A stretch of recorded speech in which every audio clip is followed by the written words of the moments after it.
ఆవకాయ ఆంజనేయ కథ మొదలెట్టినాడు చూడరయ్యా శక్తినంతా కూడగట్టి చెట్టు దులిపినాడు అంజయ్య ఎర్ర ఛాయ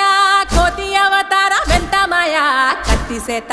పట్టకుండా కాయ కోసినాడు కపిలయ్య